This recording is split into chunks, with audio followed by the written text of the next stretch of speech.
صباح الخير. خلاص مش هتعولي هم اللانش بوكس ولا الفطار بتاع الصبح. كل الباتيه اللي انت شايفاه ده حشيينه بالجبنة، وكل الكمية دي عملناها بكيلو دقيق واحد. طيب ازاي؟ سهل جدا، يلا نشوف مقاديرنا. بسم الله الرحمن الرحيم، وصلاة وسلاما على أشرف المرسلين سيدنا ونبينا محمد عليه أفضل الصلاة وأتم التسليم. معايا إن شاء الله كيلو من الدقيق هنعمله باتيه. طيب هي ايه السوائل اللي هعجن بيها كيلو الباتيه؟ هتشوفي حضرتك معايا دلوقتي.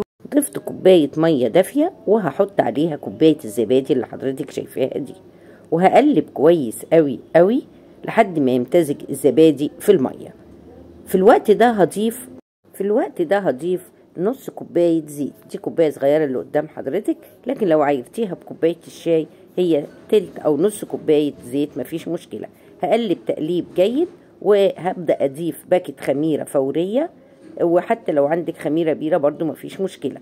وكمان بضيف باكت فانيليا، لأنه الحقيقة بيحسن طعم العجينة جدا، وبيحسن طعم الفطائر اللي بتعمليها رغم انها فطائر حادقة. وهقلب عشان الخامات دي كلها تمتزج مع بعضيها، وعشان الخميرة بتاعتي تنشط وتبقى حلوة هضيف 3 معالق سكر. وما تخافيش، مش هيسكروا العجينة ولا حاجة، لكن هيحسنوا أداء الخميرة الفورية، وكمان العجينة بتاعتنا خمرها يبقى كويس. طيب هي دي كل السوائل اللي أنا هعجن بيها كيلو الدقيق؟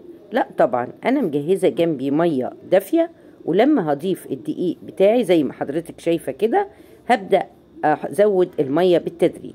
نيجي للخامات الجافة. عندي كيلو الدقيق، دي معلقة صغيرة ممسوحة بيكنج باودر، وزيها معلقة صغيرة ملح، لأنه بيظبط التست بتاع العجينة بتاعتنا. كده هقلب الخامات الجافة بتاعتي، وأنا حضرت الخامات اللي هي السائلة اللي هو الزبادي والمية والزيت والخميرة والسكر. هبدأ أضيف الدقيق بتاعي عليهم أهو زي ما حضرتك شايفة. طبعا الدقيق ده سبق نخله، وهضيفه بالخامات اللي ضفتها عليه اللي هو الملح والبيكنج باودر على السوائل دي، وابدا هبدا اعجن زي ما حضرتك عارفه بايديا لحد ما الم العجينه. مش هضيف اي حاجه تاني، لان اي اضافه سوائل لازم تبقى بالتدريج. وعلى فكره انا مرضتش احطه في العجان، وهعجن بايدي قدام حضرتك عشان كله يقدر يعمله، اللي عنده عجان واللي ما عندوش. وكمان العجين بالايد بيبقى حلو قوي قوي بصراحة، انا بحب اعجن بايدي. هقلب بالسباتيولا، وبعد كده هرفعها وابدأ اشتغل بايدي.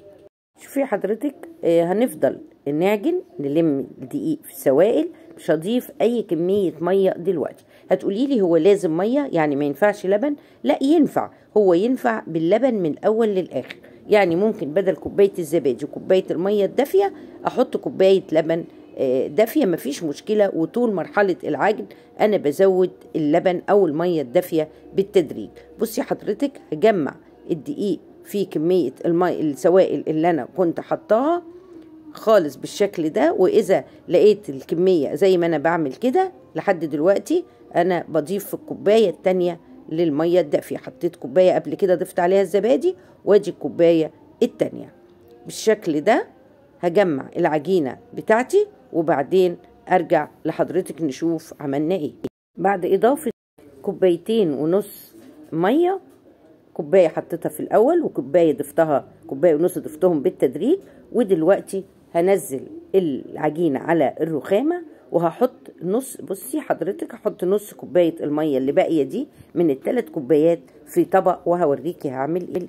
قبل ما اعمل الخطوة دي بخلص ايدي من العجين، وبروح اغسلها، واجي ابدا مرحله العجن على الرخامه. هحط العجينه بتاعتي على الرخامه، وحطيت نص كوبايه الميه اللي باقيه من 3 كوبايات ميه في طبق، وهحط كده رشه دقيق خفيفه، وانزل العجينه بتاعتي. وزي ما قلت لحضرتك غسلت ايديا، وابدا مرحله عجن جديده.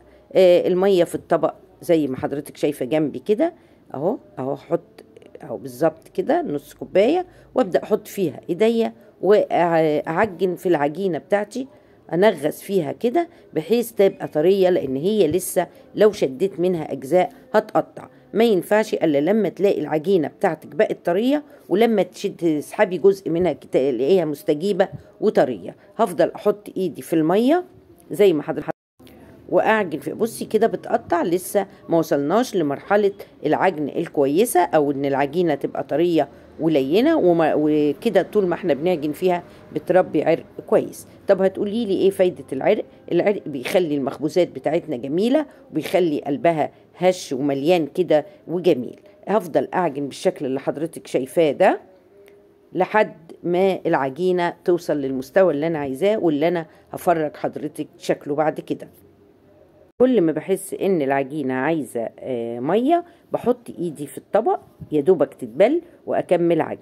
بصي حضرتك وصلنا للمستوى ده من العجن. بصي كده بدأت اشد، شايفة العجينة بقت زي الملبن. هعجنها شوية كمان وبعد كده احطها في البولة عشان تخمر. كمان من العجين بيحب قوي ان انت تديله كده كام خبطة على الرخامة، لان ده بيساعده على الخمر. وصلنا كده بالعجينة للشكل المطلوب. بصي حضرتك ما شاء الله بقت زي الملبن بالظبط. خلاص هبل ايدي بس زيت كده واجمع العجينة بتاعتي عشان احطها في البولة واغطيها عشان تخمر. زي ما حضرتك شايفة كده بسم الله ما شاء الله العجينة بتاعتنا في منتهى الجمال. بجمعها بالشكل ده وهوريها لك برضو. بصي بقت عاملة زي البالونة في ايدي. بصي وكمان ده غير بقى الطراوة والجمال بتاع العجينة. كل ما تبذلي مجهود في العجينة كل ما تاخدي شكل احسن. بالشكل ده احطها في البولة وهدهن وشها زيت بسيط واغطيها بالاسترتش واحط عليها فوطة، سيبها في مكان دافي لحد ما تخمر وتعلى وتملى البولة اللي هي فيها. في الوقت ده هنبدأ نحضر الحشوة اللي احنا هنعمل نحشي بيها الباتيه بتاعنا. حطيت جبنة اسطنبولي وحطيت عليها جبنة كريمي. طب ما عنديش جبنة كريمي يبقى خلاص هي الجبنة الاسطنبولي او الجبنة البيضة العادية بتاعتنا، وبدهسها بالشوكة وبحط عليها قليل من الزعتر وقليل من النعناع. مش عايزة تضيف الاضافات دي يبقى خلاص هي الجبنة، وضيفي نقطتين زيت بساط عليها ودهسيها واهرسيها بالشكل ده. برضو بحضر قطعة زبدة وبحط عليها معلقتين سمنة وبفك تسيحهم عشان ده اللي هدهن بيه الباتيه بتاعي عشان يبقى مورق وجميل. بعد ساعة كان ده شكل العجينة بتاعتي. بصي بسم الله ما شاء الله خمرت ازاي وبقت جميلة. وعشان كنت دهنة وشها زيت الاسترتش مش هيلزق فيها. طب ما عنديش استرتش غطي بكيس بلاستيك عادي مفيش مشكلة. هبدأ افضي الهواء منها. هتقولي ليه نفضي الهواء ما نقطعهاش كده وهي خمرانة؟ لا عشان المخبوزات بتاعتنا يبقى لها قلب والبابة من جوه كده وتبقى جميلة. هخلصها ومن البولة وانزلها على الرخامة واقطعها 4 أجزاء. ونرش على الرخامة رشة دقيق. بحتفظ بربع العجينة قدامي هعمله رول، وبشيل الثلاث ارباع التانيين واغطيهم برضو في البولة عشان العجين وشه ما يشققش. ببدأ افرد الرول اللي كان قدامي على شكل مستطيل لحد ما يبقى سمكه نص سنتي بس زي ما حضرتك شايفة كده. وهبدأ السمنة والزبدة اللي سيحناهم هبدأ افردهم على المستطيل اللي انا عملته ده. بصي حضرتك اهو هدهنه، بس الحرف الاخير هسيبه عشان اعرف الزق العجينة. لو دهنته مش هيلزق. اوري حضرتك اهو الحرف ده مش هدهنه، هسيب جزء منه قيمة سنتي كده. هدهن كله ما عدا الحرف ده عشان اعرف الزقه. هبدأ اضيف بعد كده الحشوة بتاعتي. الجبنة اللي انا حطاها في شكل برضو رفيع، شريط رفيع كده في بداية العجين. سيب طبعا جزء من الاول وهحط الجبنة بالشكل ده واظبطها بالمعلقة في شكل رول برضو عشان انا هلف عليه العجينة دي. زي ما حضرتك شايفة كده تساعدي بمعلقة تانية وتبدأي تظبطي الجبنة بتاعتك لحد ما احس ان انا حطيت الكمية الكفاية. وهبدأ بقى الف العجينة بتاعتي رول. بصي حضرتك كده بشد الطرف واحطه على الجبنة، اغطي الجبنة وببدأ اعمل بقى العجينة بتاعتي رول. الف كده بالراحة وبالتساوي اهو، وما تبططيش. انا كده يعني بس بتأكد انها لفت صح، لكن ما تبططيش تفضل حافظة شكلها الاسطواني. بفضل الف والحتة اللي في الاخر اهي مش مدهونة زي ما قلتلك عشان نعرف نقفل منها. يعني الحتة الاخيرة خالص دي مش مدهونة عشان نعرف نقفل منها العجين ما يهربش مني. اهو بصي حضرتك كده، اهو كده تمام تمام تمام. ده الرول كده. هبدأ بقى اجيب دي الجزء ده كده وابدأ اقفله بالشكل ده زي ما حضرتك شايفة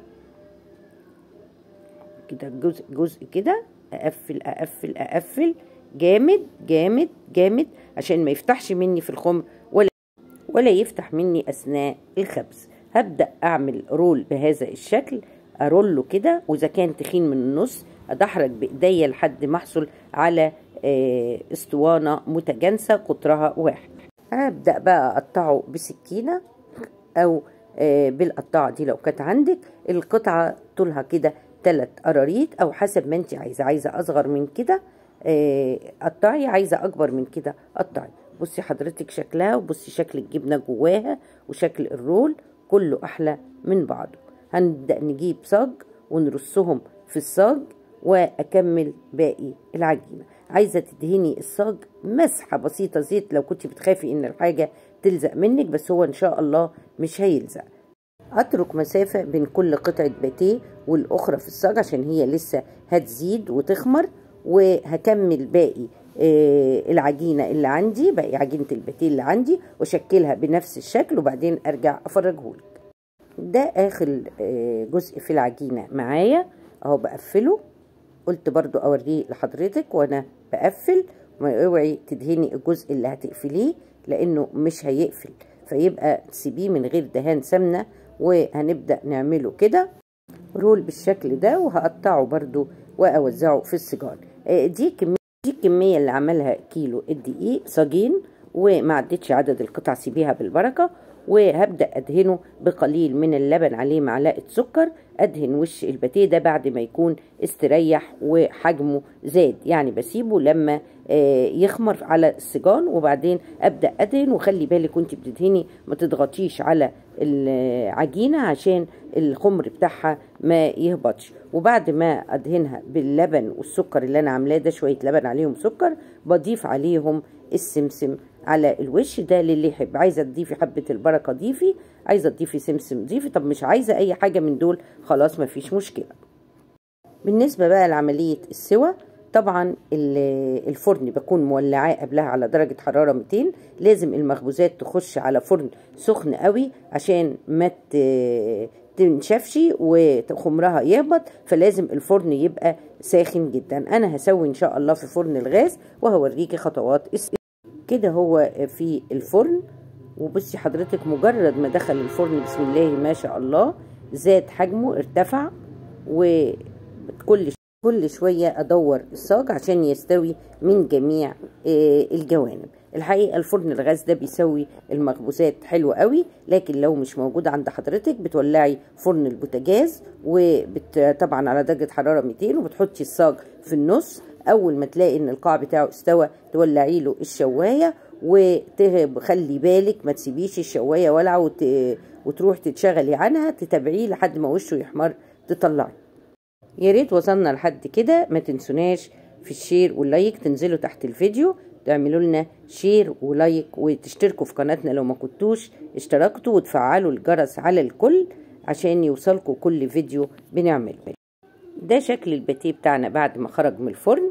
ببخه بخة مية، طبعا يبقى عندك بخاخة او بشوية مية بايدك كده تنطريهم عليه، او مش ضروري بس انا بعمل كده، ببخه ببخة مية وبغطي بفوطة وبفرد على الفوطة كيس بلاستيك. والسبب ان ده بيخلي المخبوزات بتاعتنا تفضل طرية، لان هي بتطلع من الفرن ناشفة شوية كده. غطيت بالفوطة، هغطي بقى بكيس بلاستيك، اي كيس بلاستيك عند حضرتك، وتتركيه وبعد كده تقدميه هتلاقيه في منتهى الجمال. ده شكل الباتيه بتاعنا بعد ما خرجناه من الفرن وبرد. تقدري بقى حضرتك يعني لو عايزه تشيليه في الفريزر تكيسيه في اطباق وتقفلي عليها كويس، تغلفيه عشان تحافظي عليه وتحطيه في الفريزر، وتقدري تطلعيه في الوقت اللي تحبيه. وجميل جدا، تقدري تحطيه لاولادك في اللانش بوكس. ويلا شدي حيلك وتقومي اعملي، ما تكسليش. جميل جدا واوفر في البيت، وطعمه جميل وطري وهش، والحشوة بتاعته في منتهى الجمال. مبسوطة ان انا كنت معاكم. دمتم في امان الله، والسلام عليكم ورحمة الله وبركاته.